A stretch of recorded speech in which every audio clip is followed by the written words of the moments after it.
ನಮಸ್ಕಾರ ಸ್ನೇಹಿತರೆ, ಇವತ್ತಿನ ವಿಡಿಯೋ ಮೂಲಕ ನಾನು ನಿಮಗೆ ಈಸಿಯಾಗಿ ಸಾಫ್ಟಾಗಿ ಲೇಯರ್ಡ್ ಆಗಿ ಮಾಡುವಂತಹ ಒಂದು ರೇಷ್ಮೆ ಪರಾಟ ರೆಸಿಪಿನ ತೋರಿಸ್ಕೊಡ್ತಾ ಇದ್ದೀನಿ. ತುಂಬ ಈಸಿಯಾಗಿ ಮಾಡ್ಕೋಬೋದು. ಲಂಚ್ಗೆ ಡಿನ್ನರ್ಗೆ ತುಂಬಾ ಚೆನ್ನಾಗಿರುತ್ತೆ. ಬನ್ನಿ ಇದನ್ನು ಮೊದಲಿಗೆ ಹೇಗೆ ಮಾಡ್ಕೊಳ್ಳೋದು ನೋಡ್ಕೊಳ್ಳೋಣ. ಅದಕ್ಕೂ ಮೊದಲಿಗೆ ಈ ರೆಸಿಪಿ ನಿಮಗೆ ಇಷ್ಟ ಆಗಿದ್ದರೆ ಸಬ್ಸ್ಕ್ರೈಬ್ ಮಾಡಿಕೊಂಡು ನೋಡಿ. ಇಷ್ಟ ಆದರೆ ಲೈಕ್ ಮಾಡಿ ಮತ್ತು ಶೇರ್ ಮಾಡೋದನ್ನು ಮರಿಬೇಡಿ. ಮೊದಲಿಗೆ ಒಂದು ಬೌಲ್ಗೆ ನಾನಿಲ್ಲಿ ಗೋಧಿ ಹಿಟ್ಟನ್ನು ತೊಗೊಂಡಿದ್ದೀನಿ ಮತ್ತು 2 ಹಸಿಮೆಣಸಿನ್ಕಾಯಿ, ಅಜ್ವೈನನ್ನು ಹಾಕ್ಕೊಂಡು ಒಂದು ಅರ್ಧ ಆಲೂಗಡ್ಡೆನ ಬೇಯಿಸ್ಕೊಂಡಿದ್ದೀನಿ. ಅದನ್ನು ಕೂಡ ಈ ರೀತಿಯಾಗಿ ಚೆನ್ನಾಗಿ ಇದ್ರ ಜೊತೆಗೆ ತುರ್ಕೋತಾ ಇದ್ದೀನಿ.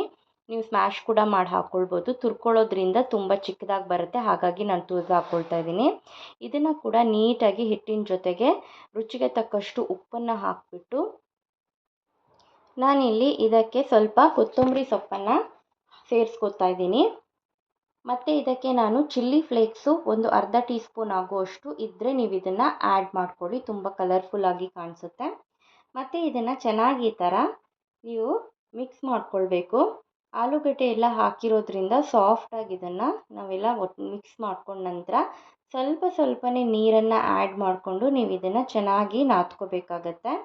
ತುಂಬಾ ಸಾಫ್ಟಾಗಿ ಬರುತ್ತೆ ಇದು. ನಾವು ಚಪಾತಿ ಹಿಟ್ಟನ್ನು ಹೇಗೆ ನಾದ್ಕೋತೀವಲ್ವ ಅದೇ ರೀತಿಯಾಗಿ ನೀವು ಇದನ್ನು ಚೆನ್ನಾಗಿ ಥರ ಕಲಿಸ್ಕೊಬೇಕು. ಆಲೂಗಡ್ಡೆ ಹಾಕಿರೋದ್ರಿಂದ ಇದು ತುಂಬ ಸಾಫ್ಟಾಗಿರುತ್ತೆ, ಹಾಗಾಗಿ ನೀವು ನೀರನ್ನು ನೋಡಿಕೊಂಡು ಆ್ಯಡ್ ಮಾಡ್ಕೊಳ್ಬೇಕು. ಇದನ್ನು ಚೆನ್ನಾಗಿ ಈ ಥರ ನಾನು ಒಂದು ಸಲ ಲಟ್ಟಿಸ್ಕೊಂಡ್ಬಿಟ್ಟು ಉಂಡೆಗಳನ್ನಾಗಿ ಮಾಡಿಟ್ಕೋತಾ ಇದ್ದೀನಿ. ಇಲ್ಲಿ ನಾನು ಒಂದು 5ರಿಂದ 6 ಉಂಡೆಯನ್ನು ಮಾಡಿಟ್ಕೊಂಡಿದ್ದೀನಿ. ಉಂಡೆನ ಕೂಡ ಚೆನ್ನಾಗಿ ಈ ಥರ ಸಾಫ್ಟಾಗಿ ಕಲಸಿ ಸೈಡಲ್ಲಿ ಇಟ್ಕೊಳ್ಬೇಕು. ನಂತರ ಸ್ವಲ್ಪನೇ ಹಿಟ್ಟನ್ನು ಮುಟ್ಟಿಸ್ಕೊಂಡು ಇದಕ್ಕೆ ಚೆನ್ನಾಗಿ ಥರ ಲಟ್ಟಿಸ್ಕೋಬೇಕಾಗತ್ತೆ. ಹಿಟ್ಟನ್ನು ಮುಟ್ಟಿಸಿ ಲಟ್ಟಿಸೋದ್ರಿಂದ ನಿಮಗೆ ಸ್ವಲ್ಪ ಅದು ಹಾರ್ಡಾಗಿ ಬರುತ್ತೆ. ಆಲೂಗಡ್ಡೆ ಹಾಕಿರೋದ್ರಿಂದ ಸಾಫ್ಟಾಗಿರೋದ್ರಿಂದ ನೀವು ಚೆನ್ನಾಗಿ ಈ ಥರ ಎಷ್ಟು ತೆಳು ಬೇಕಂದ್ರೂ ಇದನ್ನು ನೀವು ಲಟ್ಟಿಸ್ಕೋಬೋದು. ನೋಡಿ, ಈ ರೀತಿಯಾಗಿ ನಾನು ಒಂದನ್ನು ನಿಮಗೆ ಮಾಡಿ ತೋರಿಸ್ತಾ ಇದ್ದೀನಿ. ತುಂಬಾ ಸಾಫ್ಟಾಗಿ ಎಷ್ಟು ನೀವು ತಿನ್ನಬೇಕು ಅಷ್ಟನ್ನು ನೀವು ಚೆನ್ನಾಗಿ ಲಟ್ಟಿಸ್ಕೋಬೋದು. ತವಾ ಕೂಡ ಕಾದಿದೆ. ಈಗ ಇದನ್ನು ನಾನಿಲ್ಲಿ ತವಾ ಮೇಲೆ ಹಾಕ್ಕೊಳ್ತಾ ಇದ್ದೀನಿ. ಸ್ವಲ್ಪ 1 ಟೀ ಸ್ಪೂನ್ ಆಗುವಷ್ಟು ಎಣ್ಣೆನ ಇದಕ್ಕೆ ನೀವು ಮುಟ್ಟಿಸ್ಕೊಳ್ಳಿ. ಆವಾಗ ಇದು ಚೆನ್ನಾಗಿ ಥರ ಫ್ರೈ ಆಗುತ್ತೆ. ಒಂದು ಸೈಡ್ ಆದ ನಂತರ ಮತ್ತೊಂದು ಸೈಡ್ ಕೂಡ ನೀವು ಈ ಥರ ಚೆನ್ನಾಗಿ ಬೇಯಿಸ್ಕೋಬೇಕು.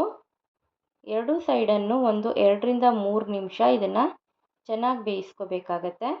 ಒಂದು ಸೈಡ್ ಒಂದು 3 ನಿಮಿಷ, ಮತ್ತೊಂದು ಸೈಡ್ ಕೂಡ ಒಂದು 5 ನಿಮಿಷ ಚೆನ್ನಾಗಿ ಈ ಥರ ಬೇಯಿಸ್ಕೊಳ್ಳಿ. ಸ್ವಲ್ಪನೇ ಎಣ್ಣೆನೇ ಹಾಕ್ಕೊಂಡು ಈ ಥರ ನೀವು ಈ ಥರ ಬೇಯಿಸ್ಕೋಬೇಕು. ಪೂರ್ತಿಯಾಗಿ ಕಲರ್ ಬಂದ ನಂತರ ನೀವು ಇದನ್ನು ತೆಗೆದು ಸೈಡಲ್ಲಿ ಇಟ್ಕೋಬೋದು. ನೋಡಿ ಎಷ್ಟು ಸಾಫ್ಟಾಗಿ ಬಂದಿದೆ.